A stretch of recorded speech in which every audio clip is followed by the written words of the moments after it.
கோலி talk Kollywood news. கனடால ஐ பட பாடல் வெளியீட்டு விழா ஆர்னால்ட் பங்கேற்கிறார். அன்னியின் படத்தை அடுத்து ஷங்கர் விக்ரம் கூட்டணி அமைச்சிருக்கோம். ஐ படத்துக்கான எதிர்பார்ப்பு எகிரி நிக்குது. ஏற்கனவே இதனோட படங்களை ஹாலிவுட் தரத்துல இருக்கும் ஷங்கர் இந்த படத்தை ஹாலிவுட் டைரக்டர்களையே ஆச்சரியப்படுத்தும் வகையில சில வித்தியாசமான ஷாட்டுகளையும் பதிவு செஞ்சிருக்காராம். அதனால அப்படிப்பட்ட படத்தை உலக அளவுல கொண்டு போகணும்ன்ற ஆசை அவருக்கு ஏற்பட்டிருக்கு.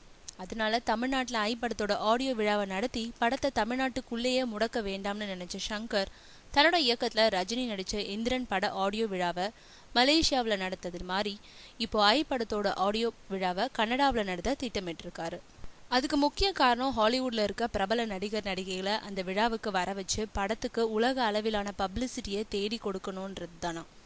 அதை அடுத்து விழாவில் கலந்துக்க சிலருக்கு அழைப்பு விடுத்த போது ஹாலிவுட் நடிகர் ஆர்னால்ட் ஏற்கனவே ஒப்புதல் கொடுத்துட்டாராம். அதை அடுத்து மற்ற ஹாலிவுட் பிரபலங்களையும் விழாவுக்கு வர வைக்க பேச்சுவார்த்தை நடந்துகிட்டு இருக்கு.